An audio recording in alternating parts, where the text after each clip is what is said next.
Good morning, students. Welcome back to the online classes, DF School Purnia. This is student 9. Yesterday, in the previous class, previous videos, we have learned about the two laws of Newton's laws of motion. We have discussed the Newton's first law of motion as well as the Newton's second law of motion. In this class, we will learn about the Newton's third law of motion. What do you mean by the Newton's third law of motion? Simply, Newton's third law of motion can be explained as the every action has an equal and opposite reaction. What means? What is meant? Every action has an equal and opposite reaction. Equal and opposite reaction. What do you mean by the action? What is the meaning of action and reaction here? Action means when we apply a force, when a body applies a force on another things, then the other things also applied a force on the first. If the force applied by the first on the another is called the action, then the force applied by another object on the first is known as the reaction force. Simply हम बोल सकते हैं कि अगर आपने किसी एक body के ऊपर फोर्स लगाया, आप अगर एक बॉडी के ऊपर फोर्स लगाते हैं तो वो दूसरी बॉडी भी आपके ऊपर इक्वल और अपोजिट फोर्स लगाती है। दोनों ही फोर्सेस जो हैं वो एक दूसरे के इक्वल मैग्नीट्यूड में होते हैं, but they are different in the directions. दोनों की डायरेक्शंस केवल अलग अलग होती है। आइए हम बात करते हैं कि एग्जाम्पल से हम इसको समझते हैं। जैसे कि हम पहले बात करते हैं एक्शन और रिएक्शन की। सपोज करते हैं कि ये हमारा एक वॉल है, ये हमारा एक वॉल है और कोई एक स्टूडेंट्स, आप में से कोई भी एक स्टूडेंट्स है जो कि एक नीचे एक स्केट बोर्ड पर खड़ा है और वो इस वॉल को पुश कर रहा है। जब आप इस बॉल को पुश कर रहे होते हैं, तो फिर क्या होता है कि ये वॉल तो आपको मूव नहीं करती, क्योंकि आप अगर हम इस वॉल को प्रेस कर रहे हैं तो wall will not move, but we are applying a force on it. तो वॉल पीछे मूव नहीं करती, तो फिर मूव कौन करता है? मूव हम खुद कर जाते हैं, तो फिर हम पीछे होना मूव करना शुरू कर जाते हैं। ये हमारा एक एग्जाम्पल है जो हम अपनी कॉमन प्रैक्टिसेबल लाइफ में देखते हैं। इट मीन्स क्या कि आपने जो फोर्स लगाया इस वॉल के ऊपर, वो आपका फोर्स जो है वह एक्शन कहलाता है। फिर ये वॉल जो आपके ऊपर फोर्स लगा रही है वो इक्वल ही होता है मैग्नीट्यूड में, केवल डायरेक्शन उसका अपोजिट होता है, जिसके कारण आप बैकवर्ड मूव करना शुरू करते हैं। तो इस फोर्स को अगर पर्सन के द्वारा वॉल के ऊपर लगाया जाता है, एक्शन कहलाता है।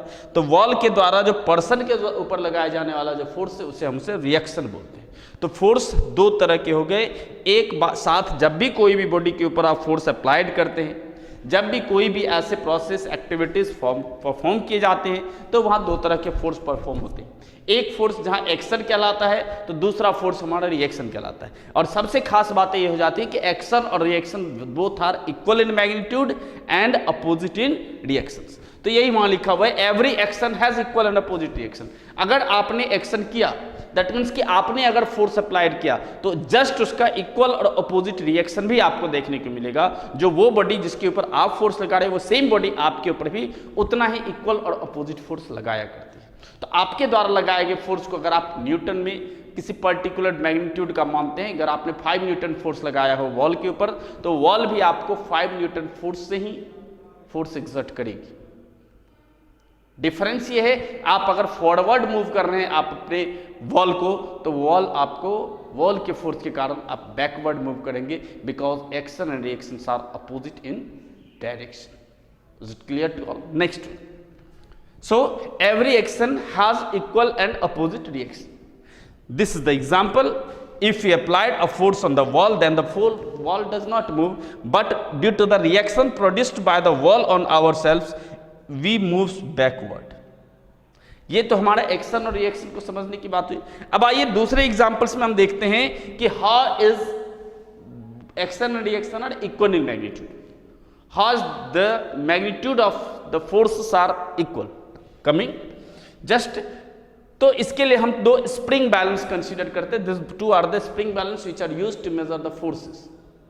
तो ये दो स्प्रिंग बैलेंसेस को हम दोनों को एक दूसरे के अपोजिट लगाते हैं। एक को हम इस किसी फिक्स्ड वॉल से फिक्स्ड कर देते हैं और दूसरे को हम मैनुअली इसको ऑपरेट करते हैं। तो एक अगर फिक्स्ड है उससे हम दूसरे को कनेक्ट करते हैं और उसके बाद फिर हम इस सेकेंड वाला जो हमारा स्प्रिंग बैलेंस है इसको हम पुश करते हैं, पुल करते हैं और पुश करते हैं। अगर हम इसे खींचते हैं, इसके ऊपर कोई वेट लगाते हैं, तो आप देखेंगे कि जितना फोर्स आप इसके ऊपर लगा रहे हैं, आप अगर इसे खींच रहे हैं, आपने अगर इसके ऊपर 5 न्यूटन का फोर्स रीड किया, तो आप यहाँ भी देखेंगे ये भी बैकवर्ड, ये अगर इधर की तरफ मूव करे लेफ्टवर्ड तो ये राइटवर्ड मूव करेगा। और मैग्नीट्यूड जब भी आप देखेंगे तो दोनों के ऊपर इक्वल होता है।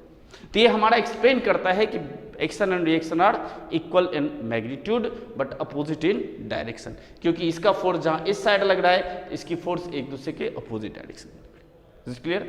आइए अब हम बात करते हैं कि इसके हमारे लाइफ में क्या क्या एप्लीकेशंस हैं। तो Newton third law of motion के हमारे लाइफ में बहुत सारे एप्लीकेशंस हैं। बहुत से ऐसे जगहों पर हम Newton third law of motion को यूटिलाइज करते हैं। जैसे एग्जांपल्स की बात करें तो हम सबसे पहला लेते हैं कि हम लोगों ने देखा होगा जब भी हॉस पाइप वाटर वगैरह होता है ना, जब फायरमैन वगैरह जब आते हैं वाटर पोर करने के लिए, कहीं पे फायर काउस हो जाती है, तो आप देखेंगे 2 4 5 पीपल मिल करके उस होस पाइप को होल्ड किए रहते हैं।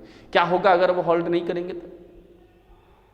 क्योंकि वहां पर जब बहुत हाई फोर्स के साथ बहुत हाई स्ट्रीम वाटर, जो फास्टली स्ट्रीम ऑफ वाटर जो फ्लो करती है आउटवर्ड, तो उस फोर्स के कारण, उसके अकॉर्डिंग में, उसके मोमेंटम कारण उसके ऊपर एक, उस होस पाइप के ऊपर भी एक बैकवर्ड फोर्स लगता है।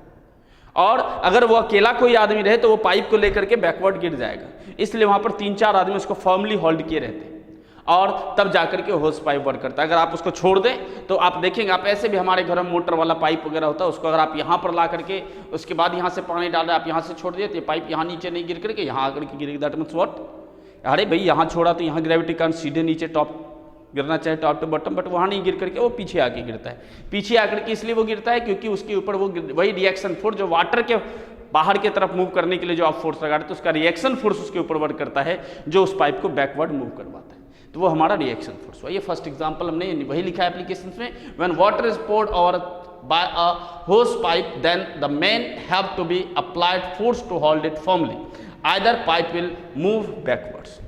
दूसरे एग्जाम्पल्स की बात करते हैं। हमारा दूसरा एग्जाम्पल है कि हम लोगों ने देखा होगा गन वगैरह, जो छोटे मोटे गन वगैरह होते हैं, उससे अगर आप फायर करते हुए देखे होंगे, तो जब भी फायर होता है तो वो बैकवर्ड मूव करती है। या फिर जो बड़े हैवी जो गन्स होते हैं उसको लोग कंधे पर रख करके तब फायर करते हैं। रीजन वहां पर यह होता है कि जब आप गन को फायर कर रहे होते हैं तो उससे बुलेट के ऊपर जो फोर्स लगती है, बहुत हाई स्पीड फोर्स, बहुत ज़्यादा फोर्स बुलेट के ऊपर लगती है, जिसके कारण वो फॉरवर्ड मूव करता है।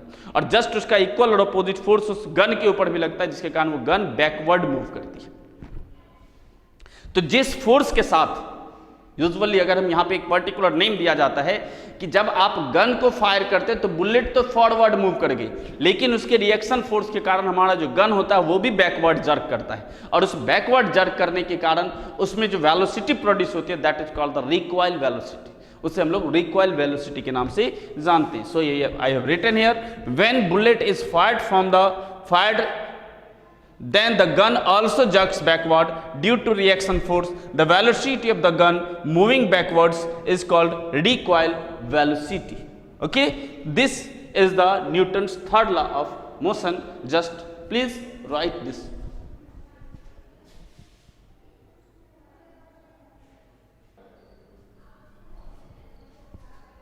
Welcome students once again in this class. This is the last topic of our chapter. This is the law of conservation of momentum. What do you mean by momentum? We have already studied that the product of mass and velocity of a body is called the momentum. In this topic, we will learn about the after applying a force on a body, the momentum before the application of force and the momentum after the application of force, both is same. Or for a system of body, for example, when two bodies, the momentum before the action and the momentum after the reaction, both are the equal.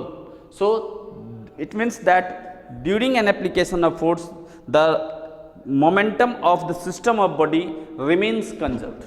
Okay, so let us prove this theories. According to the law of conservation of momentum, the net momentum of the system of body before the collision or before the interaction is equal to the momentum of the bodies after the interaction.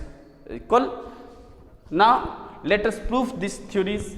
Law of conservation of momentum. Let us consider two bodies of masses m1 and m2. दो bodies की बात करते हैं, consider करते हैं, दो bodies हैं, एक का मास m1 हमने माना, दूसरे का m2, are moving with initial velocities u1 and u2. दोनों ही बॉडीज एक दूसरे के साथ मूव कर रही है, उनकी इनिशियल वेलोसिटीज रेस्पेक्टिवली एक की u1 है तो दूसरी की u2 है रेस्पेक्टिवली.